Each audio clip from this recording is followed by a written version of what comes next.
Hey y'all, what's good?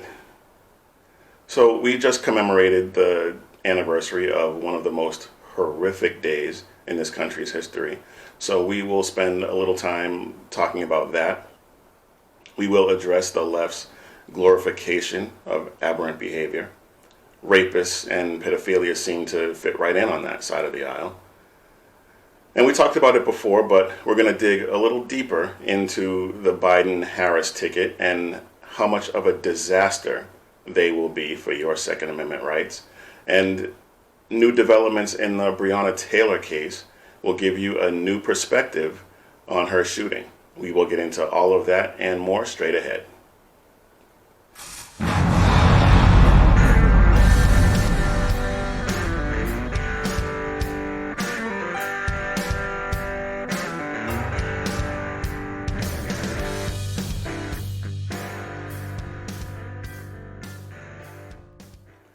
We just commemorated the 19th anniversary of the worst terrorist attack ever on American soil.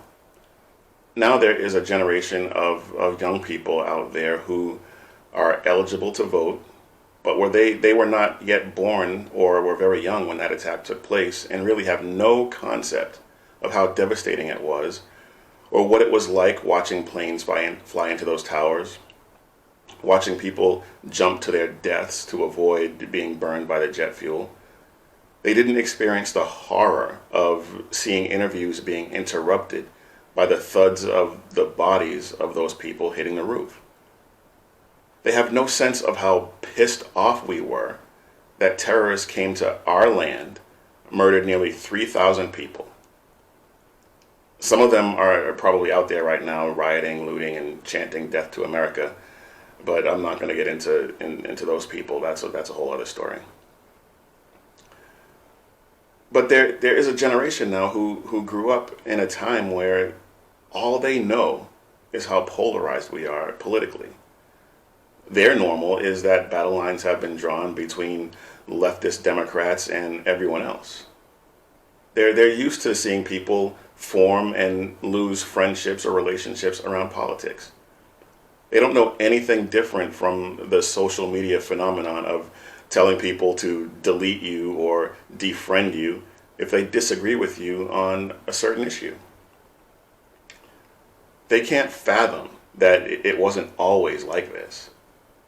In the aftermath of September 11, 2001, we were united. Now, don't get me wrong, the media and the left hated George W. Bush and often treated him unfairly. But he still had an 85% approval rating among Democrats after that. Is there any scenario, including another terrorist attack, where you can see Democrats giving President Trump a 60% approval rating? Of course not. What we need to do is teach these young folks that it doesn't have to be this way. It is possible to disagree without ending friendships. It's possible that someone can have a different point of view from yours and still be a good person. We need to remember what it was like on September 12th and live our lives that way. And I just wanted to get that out there because it's a very somber occasion and important part of our history and felt like we needed to talk about it. Having said that, the left of today is not the same left it was 19 years ago. This despite the fact that most of the ruling class in power now was in power back then. But they have been dragged so far to the left that they're now glorifying a rapist. And yes, you heard me right. It started with Drew Brees, the quarterback of the New Orleans Saints, who had a Jacob Blake decal on his helmet. Now, he may not have been the first. I don't care who the first was, but it became a story that got my attention when he did it. He was one of the few good guys left in the National Felon League, someone for whom I had some respect. Now, he's had several missteps lately that make it impossible for me to have respect for him anymore. But it's not just him. It's not just LeBron James or other professional athletes. Leftist politicians are glorifying this guy as well. Biden and Harris met with him on their visits to Kenosha, and Harris told him that she was proud of him. This is a guy who abused his girlfriend for years, broke into her home when she was sleeping, and sexually assaulted her, while one of her children was in bed with her, which is probably where it comes from that people say that he's a child molester. Regardless, this guy is a rapist. He's a scumbag. Listen to what Harris had to say about the family after meeting with them. Senator, how was your meeting with the Blake family today? Really wonderful. I mean, they're an incredible family, and what they've endured, and they just do it with such dignity and grace, and they're carrying the weight of a lot of voices on their shoulders. And what was the message that you shared with him and his family? Just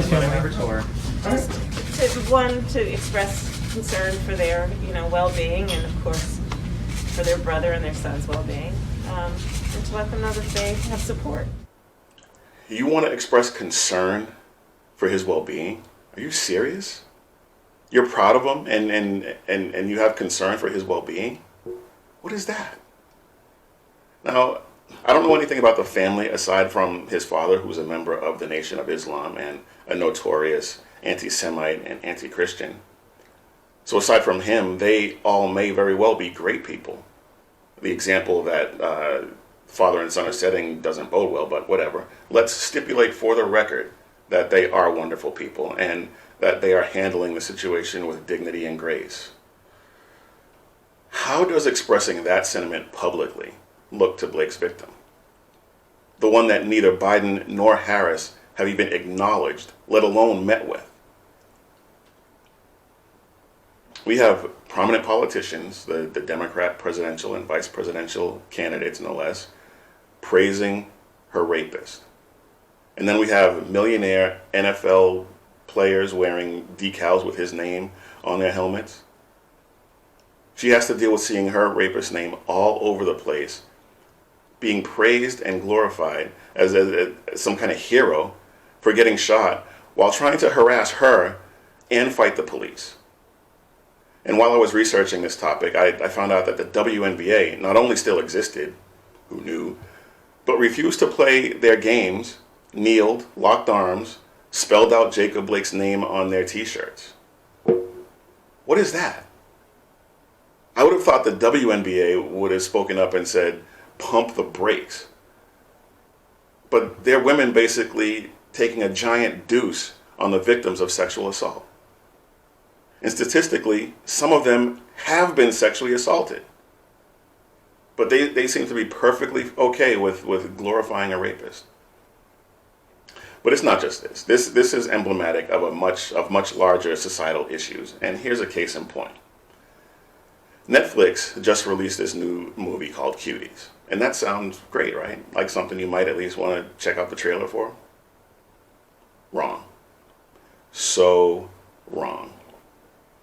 Now, I have not watched the movie, so I'm relying on trailer synopses and other sources, but my opinion was solidified from the minute I saw the trailer.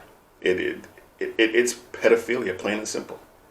There are no overt sex acts, but if scantily clad 11-year-old girls doesn't cause you to immediately shut it off, I have to question everything about you. A friend of mine started to watch it and said that he couldn't handle it for more than a couple of minutes. I can't imagine anyone with any kind of moral compass would be okay with it. And anyone with daughters, it's ridiculous. But apparently the director, Maimouna Decore, and if I butchered the name, I'm not really sorry because you film child porn. But anyway, she won an award at Sundance, a film festival co-founded by a guy who is now in jail for child molestation. Just thought I'd throw that out there. So a few weeks ago when Netflix started promoting this, they thought it would be a good idea to use a picture of barely dressed and provocatively posed 11-year-old girls in their marketing. Now, thankfully, the normalization of pedophilia hasn't gotten to the point yet where something like this would go unchecked, and that's not for lack of trying, but here's the description of the film that went with that poster. Amy, 11, becomes fascinated with a twerking dance crew. Hoping to join them, she starts to explore her femininity, defying her family's traditions. But after the backlash, here's the current description. 11-year-old Amy starts to rebel against her conservative family's traditions when she becomes fascinated with a free-spirited dance crew. A little more benign, and it sounds like a coming-of-age story, but it's still pretty sick. And people are defending it. Here's Netflix's defense amid the backlash. Cuties is a social commentary against the sexualization of young children. It's an award-winning film and a powerful story about the pressure young girls face on social media and from society more generally growing up. And we'd encourage anyone who cares about these important issues to watch the movie. If it's so benign and you're so proud of it, why change the marketing? Why change the poster and soften the description from twerking to free-spirited? Why not just go with the statement and leave it at that? And it's not just Netflix. A bunch of blue checks in the Twitterati and Hollywood elite are hailing this film as some kind of important critique. But it's really just an excuse to watch prepubescent girls dance like strippers. It's not a commentary on the sexualization of young children. It is the sexualization of young children. There are people out there who've watched this movie and do believe that the theme of the movie is, as they say, and it's a commentary on sexualization of young girls in this social media era. The problem lies with its depiction. Did they cross the line between depiction and exploitation or glorification? And I think the answer is unquestionably yes. The film depicts 11-year-old girls in these highly sexualized situations. In one scene, Amy, the main character, pulls down her pants, takes a picture of her crotch, and posts it online.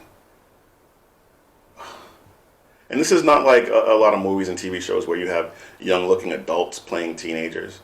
The actresses playing Amy and the other girls in the group are 11. And what kind of parents are okay with this? The parents and no one involved in the production of this thought that this might be crossing a line into child porn? No, not in Hollywood.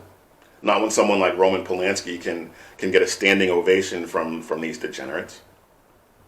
It's ridiculous. All right, one last quick thing about Hollywood. Last week, they announced that they are changing the rules for inclusion and diversity. They're requiring that at least one lead actor or significant supporting actors must be from underrepresented groups. And for ensemble movies, 30% of all actors in secondary and more minor roles must be from 2 underreported groups. And the main storylines must be centered around underrepresented groups. So films like The Godfather will never get made again. An Italian filmmaker can't tell a story about what he or she has experienced. I guess they can make it with the understanding that it will never win an Academy Award. And these Hollywood elite people are going to go along with it because they're too dumb to realize just how much they're limiting themselves. But this is that moral superiority I posted about last week. They think that they have to take themselves out of the running in order for minorities to succeed. And that is about as racist or sexist as it gets.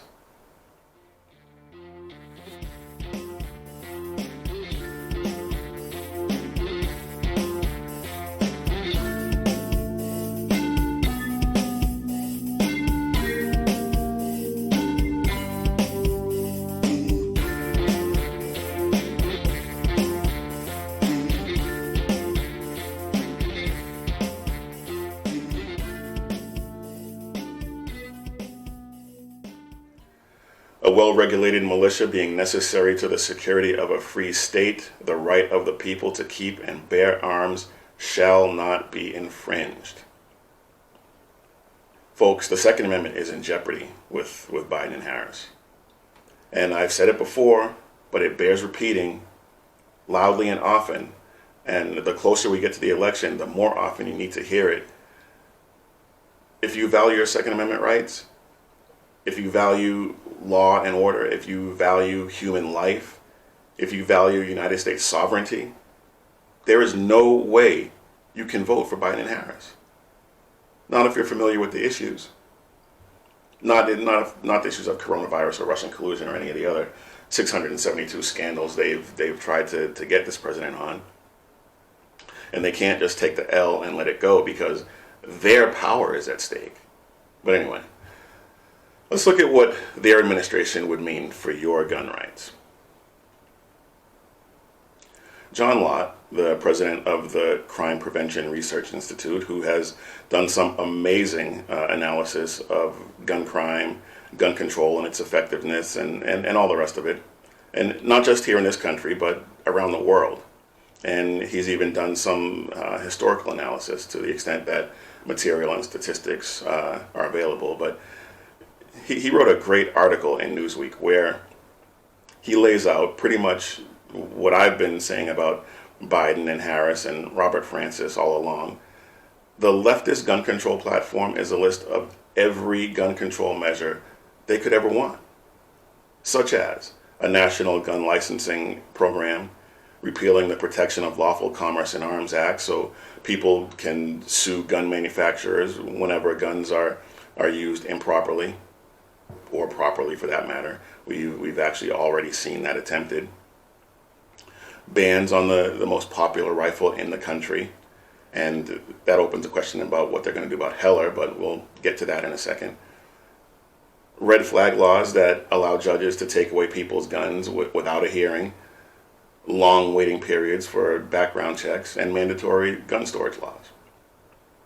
But circling back to the ruling in D.C. versus Heller, it found that the Second Amendment protects our right to own any firearms that are in common use for lawful purposes. So with an estimated 5 to 10 million AR-15s in circulation, they're going to have a hard time proving that that doesn't meet the definition of common use. But another plank in their platform is getting rid of the filibuster.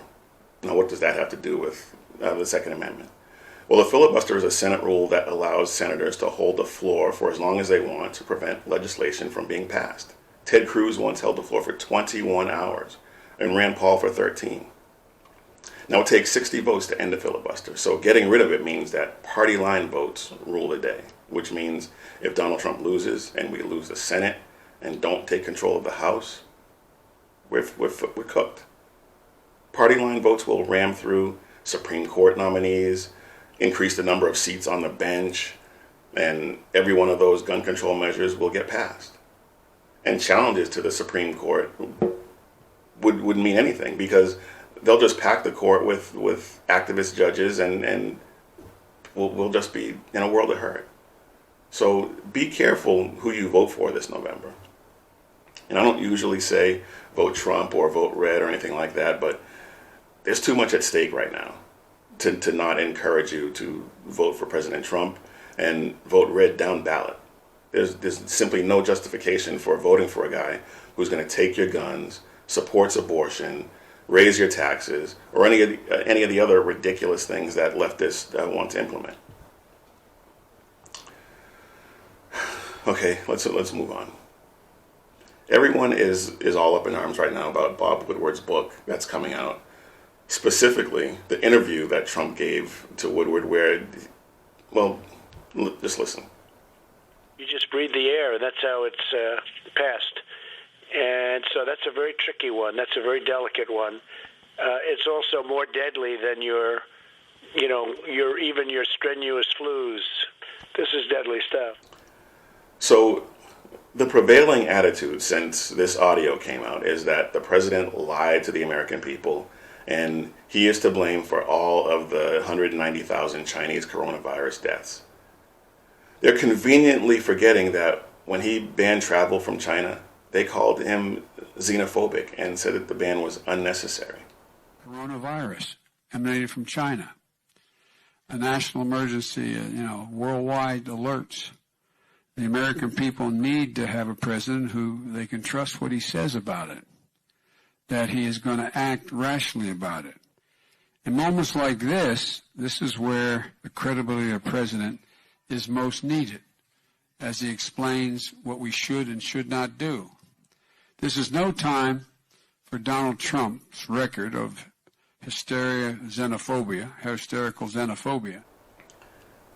These leftists are the hysterical ones. And when I pointed this out to them, some of them on social media, they emphatically told me that the reason for downplaying it had nothing to do with not wanting to create panic, because they know what's in his heart and in his mind. They've reached level 6 Trump derangement syndrome, where it destroys all rational thought processes. Facts mean nothing. They had no response when I pointed this out to them. The risk to New Yorkers for coronavirus is low. And our city preparedness is high. This should not stop you from going about your life, should not stop you from going to Chinatown and going out to eat. I'm going to do that today myself. Come to Chinatown. Here we are.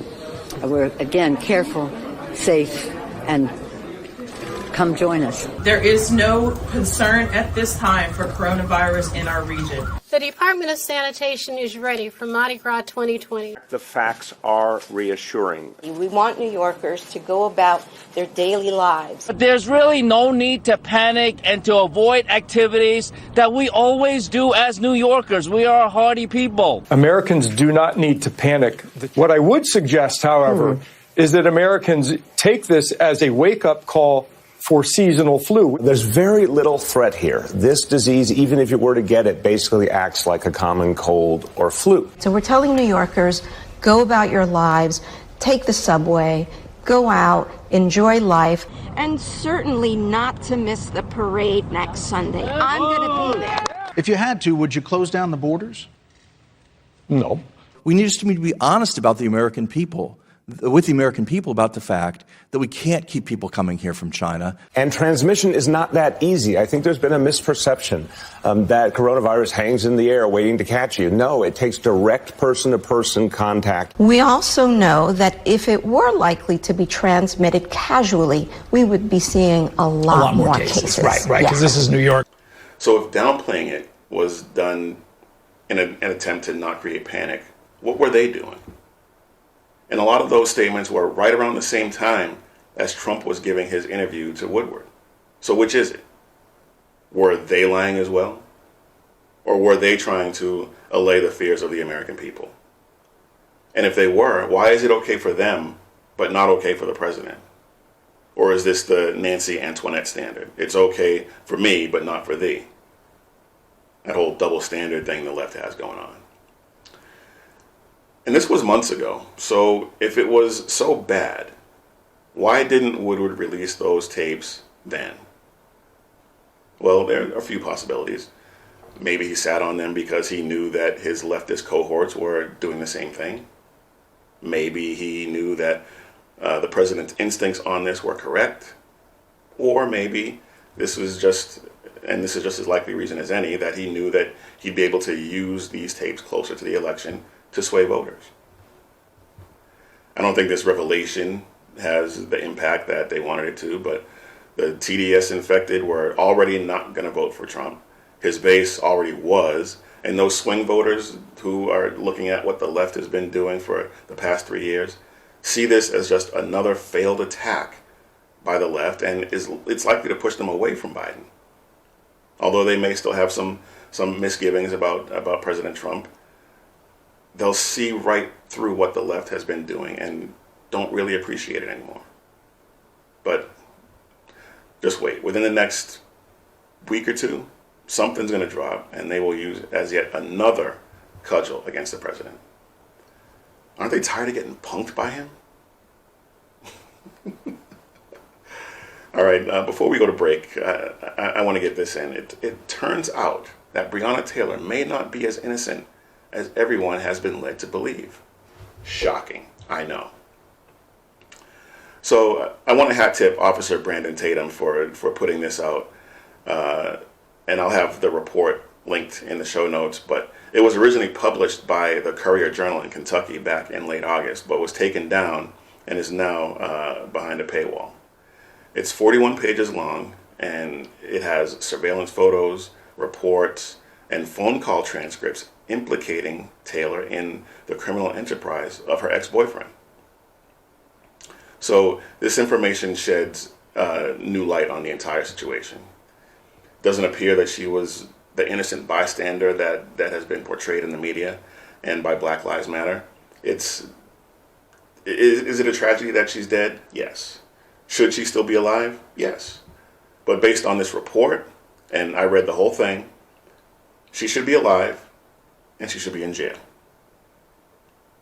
Now, so far, the media at large has not picked up on this story. There's a surprise. But you need to share this story and encourage people to read it. Intellectually honest people will definitely have their eyes open. And again, that doesn't mean that you're glad she's dead. I'm not. But this kind of police action is necessary. And if you're not engaged in any illegal activity, your risk of getting your door kicked in by the cops is greatly reduced. Just saying.